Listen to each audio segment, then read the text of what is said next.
Start करते हैं। सो सबसे इंपॉर्टेंट कॉस्ट शीट, कॉस्टिंग का सबसे इंपॉर्टेंट टॉपिक है कॉस्ट शीट, 15 मार्क्स के लिए पूछा जाता है। बट उसके पहले ये सेम टॉपिक आपका थोड़ा सा रिलेट करेगा लास्ट ईयर एसवाई बीकॉम में जो हमने किया था मैनेजमेंट टॉपिक ना, मैनेजमेंट अकाउंटिंग, उसमें था vertical balance sheet, vertical revenue statement था, उसमें जो फॉर्मेटिंग था उसी तरह का ये टॉपिक है। बेसिकली कुछ अलग नहीं करना है, कुछ फॉर्मेटिंग्स आपको याद रखनी है। बेसिकली देखो यहाँ पे कॉस्ट शीट बनाते, कॉस्ट शीट में हम लोग क्या फाइंड आउट करते हैं, प्रोडक्ट की कॉस्ट, किसी पर्टिकुलर प्रोडक्ट को बनाने के लिए हमें कितना खर्चा आया हुआ है, मतलब बेसिकली वो प्रोडक्ट बनाने के लिए क्या क्या खर्चे हुए और उस प्रोडक्ट की जो प्रोसेस है उसको फॉलो करते समय क्या क्या खर्चे हुए वो देखने हैं। बट बेसिकली कॉस्ट शीट में दो कॉस्ट होती है, एक डायरेक्ट कॉस्ट होती है और एक इनडायरेक्ट कॉस्ट होती है। डायरेक्ट कॉस्ट में तीन कैटेगरीज आती है, raw material consume means direct material, उसके बाद दूसरा आता है डायरेक्ट वेजेस, डायरेक्ट लेबर, उसी का नाम है ना, उसके अलावा direct expenses. So direct cost में तीन हेडिंग्स है, डायरेक्ट मटेरियल, डायरेक्ट क्या है वेजेस,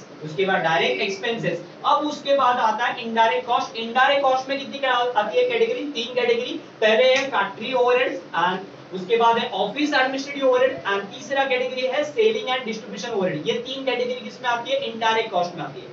फैक्ट्री से रिलेटेड जो भी एक्सपेंडिचर होंगे वो सारे रिकॉर्ड कहां पे करने हैं, फैक्ट्री ओवरहेड्स में करें। ऑफिस एंड एडमिनिस्ट्रेटिव ओवरहेड्स में क्या करेंगे, ऑफिस से रिलेटेड जो भी खर्चे होंगे, एक्सपेंसेस होंगे, वो सब रिकॉर्ड कहां पे करेंगे, ऑफिस एंड एडमिनिस्ट्रेटिव ओवरहेड में। सेलिंग एंड डिस्ट्रीब्यूशन से रिलेटेड, सेलिंग से रिलेटेड प्रोडक्ट को बेचने के लिए जो सेल करने के लिए जो भी खर्चे हो रहे हैं या सेलिंग से रिलेटेड जो भी एक्सपेंस होंगे वो कहां पे लिखेंगे, selling and distribution overhead. Format किस तरह से, सो सबसे पहले आता है sir formatting, direct cost. Direct cost में पहले आएगा रॉ मटेरियल कंज्यूम, उसी का नाम है रॉ मटेरियल कंज्यूम का डायरेक्ट मटेरियल भी बोलते हैं। रॉ मटेरियल कंज्यूम का एक फॉर्मेट होता है opening stock of raw material and purchase of raw material, ये थोड़ा बहुत आपको पता रहेगा ना, परचेस ऑफ रॉ मटेरियल, उसके बाद परचेस एक्सपेंसेस यानी carriage inward, octroi duty, custom duty, import duty, जो परचेस रिलेटेड खर्चे वो सब वहां पे रिकॉर्ड करेंगे। लेस परचेस रिटर्न करेंगे, लेस क्लोजिंग स्टॉक करेंगे, तब जाके मिलेगा रॉ मटेरियल कंज्यूम आपको। उसके बाद डायरेक्ट वेजेस, उसी का नाम डायरेक्ट लेबर, उसी को आप प्रोडक्ट की वेजेस भी बोलते हैं बेसिकली। उसके बाद डायरेक्ट एक्सपेंसेस या चार्जेबल एक्सपेंसेस भी बोलते हैं। अब तीन हमने देखा, डायरेक्ट कॉस्ट में तीन कैटेगरी कौन सी है, रॉ मटेरियल कंज्यूम, उसके बाद डायरेक्ट वेजेस, उसके बाद डायरेक्ट एक्सपेंसेस। इन तीनों को प्लस करेंगे तो मिलेगा प्राइम कॉस्ट। क्या मिलता है,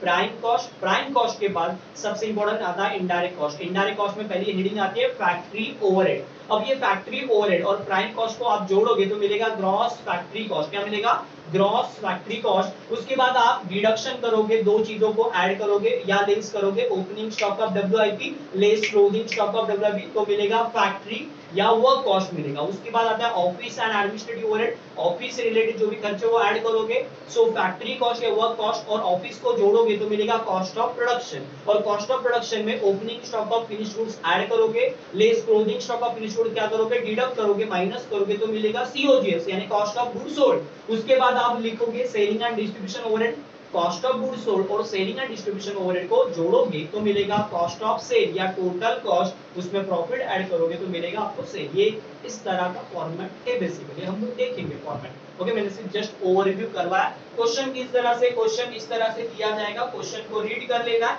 और कौन से आइटम कहां पे आते हैं वो आपको सिर्फ बाइफोकेशन करते जाना है बेसिकली। बट सबसे important, following the detail are furnished by NY limited. NY limited company ने हमें एक्सपेंसेस के बारे में लिस्ट दी है for the year ended 31 March 2020।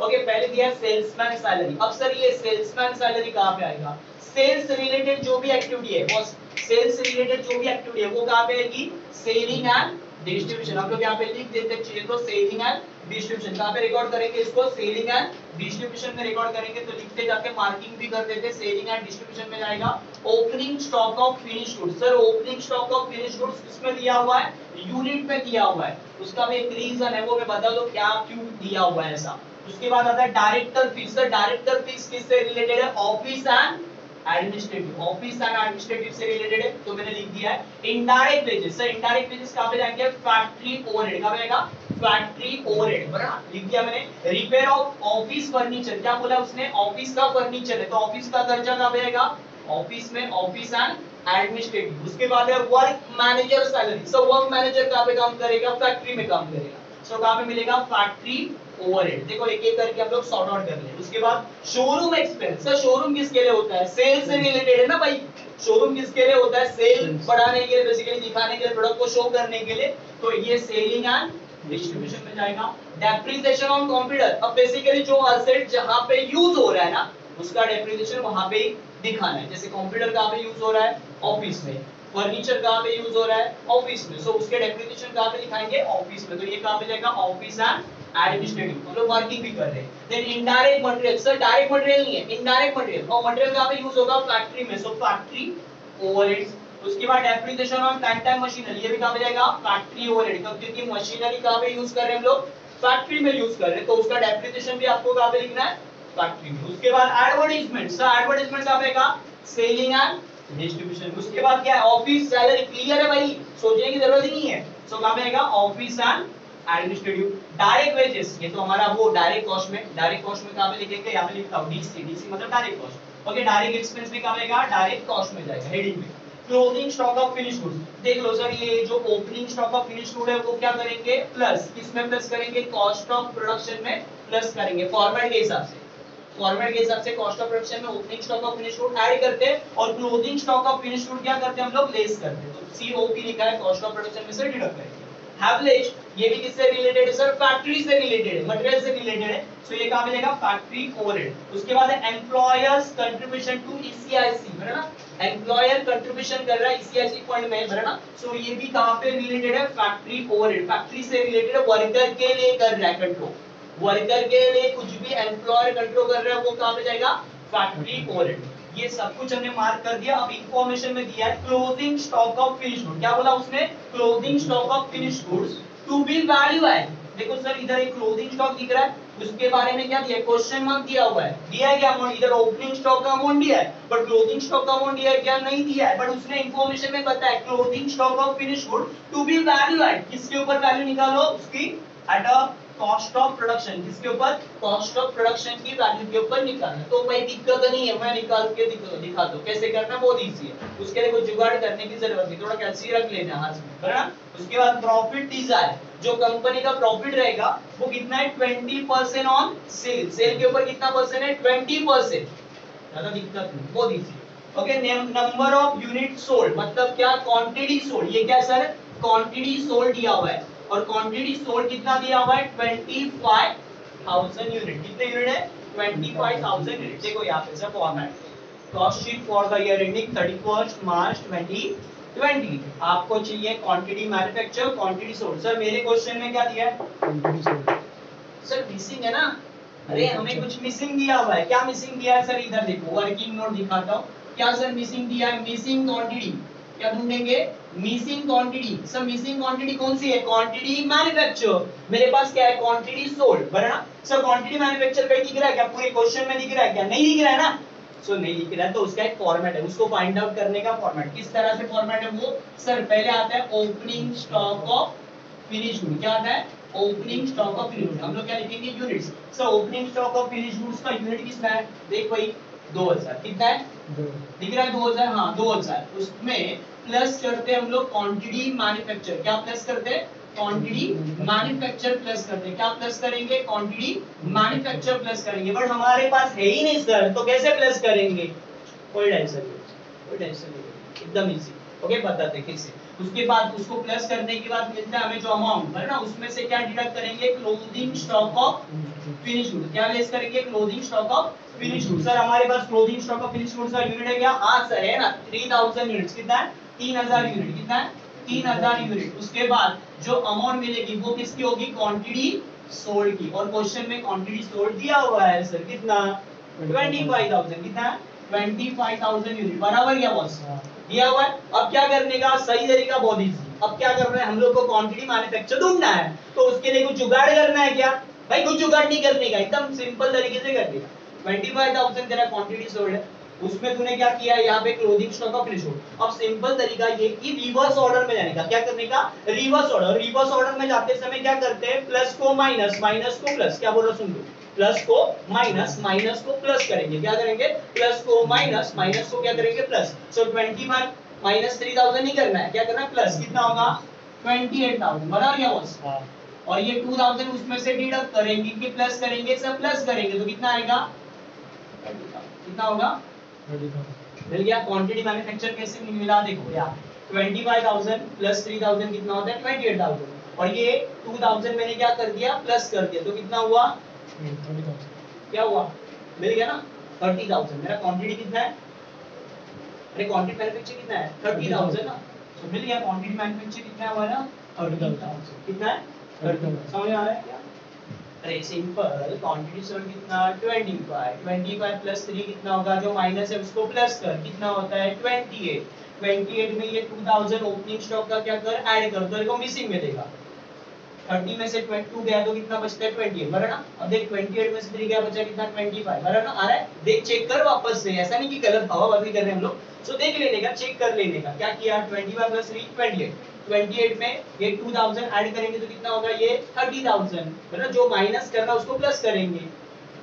अब देख ये माइनस ही करेंगे ना, 30 में से 2 गया तो कितना होता है 28, मतलब तो यानी जो माइनस किया है उसको मैंने प्लस कर दिया, 28 में 2000 ऐड कर दिया तो कितना हुआ 30। और नहीं आ रहा तो चेक कर, 2000 में से 30 में से 2000 गया 28, 28 में से 3 गया कितना आएगा 25। समझ रहे हैं? बहुत इजी, कुछ नहीं आता, जुगाड़ी नहीं इसमें कुछ। तो यहाँ पे लिख देंगे कितना है, क्वांटिटी मैन्युफैक्चर कितना है 30,000 यूनिट, कितना है 30,000 यूनिट्स, बराबर क्या, और क्वांटिटी सोल्ड कितना है 25,000 यूनिट्स, बराबर क्या। ओके इसका काम क्या है सर, इसका काम यही है कि ये जो कॉलम बना है कॉस्ट पर यूनिट, क्या बना है कॉस्ट पर यूनिट, ये निकालने के लिए काम आएगा। ये क्या निकालने के आएगा, सीपीयू, इट्स कॉल्ड सीपीयू, हम लोग शॉर्टकट में उसको सीपीयू बोलते हैं। सो ये सीपीयू निकालने के लिए काम आएगा। सो क्वांटिटी मैन्युफैक्चर कहां तक यूज करेंगे और क्वांटिटी सोल्ड कहां तक यूज करेंगे, ये भी सवाल होना चाहिए ना, ये हमें आना चाहिए भाई कि कॉस्ट ऑफ प्रोडक्शन करना, ये बेसिकली जो क्वांटिटी मैन्युफैक्चर है और क्वांटिटी सोल्ड है इसका इस्तेमाल हम लोग इसके लिए निकालेंगे, बट कहां तक यूज करेंगे।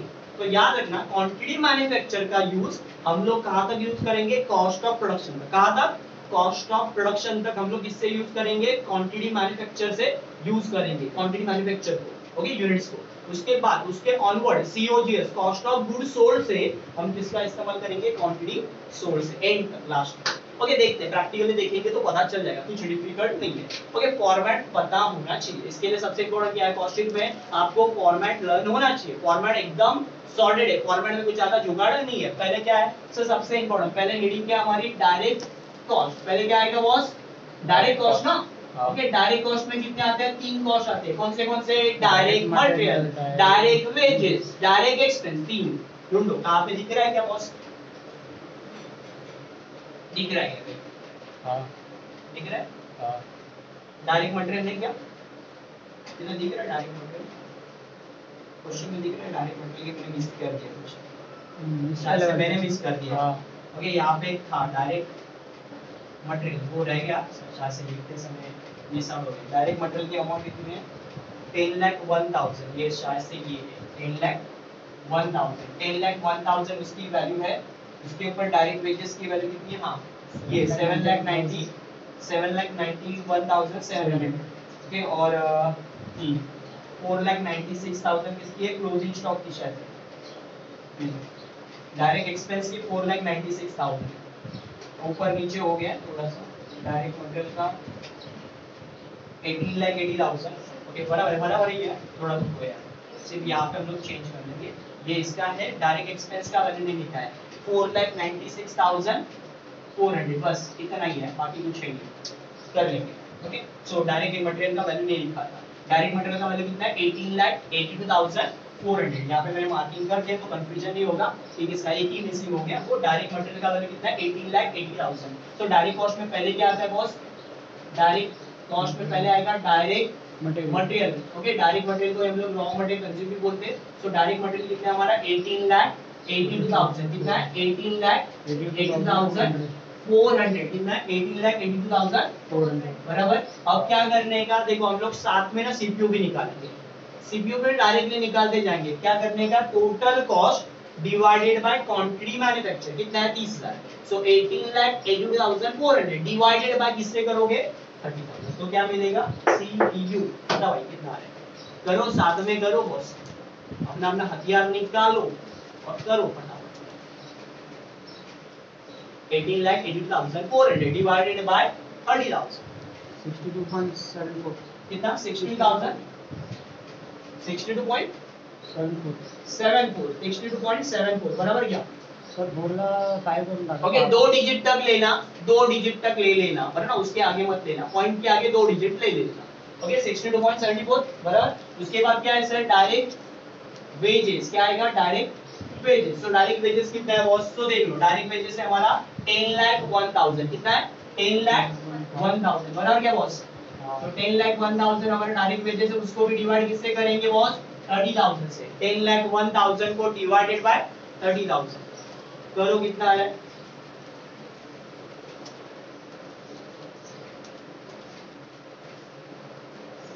33.36 33.36। हाँ ओके उसके बाद क्या आएगा, डायरेक्ट वेजेस के बाद आएगा डायरेक्ट एक्सपेंसेस। कितने डायरेक्ट एक्सपेंसेस है हमारे, तो यहाँ पे दिया हुआ है 4,96,400, उसको भी डिवाइड किससे करोगे, 30,000 से। करो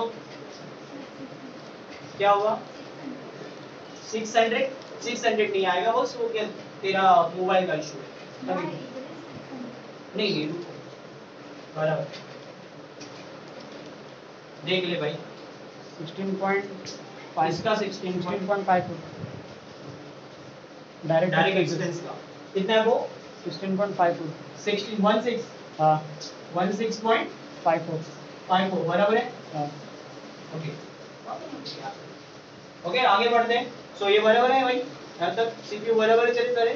सो हमने क्या किया, direct material, direct wages, direct expenses, ये सब कंबाइन हो गया है, बराबर है क्या। सर यांचे टोटल युनिट्स आलेत ना प्रोडक्शनचे 26,000 बुकमध्ये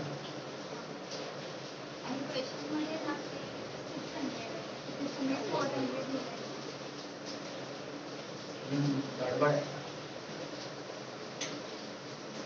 ठीक है बंद कर दो, वापस करना पड़ेगा यार फालतू में, एक की वजह से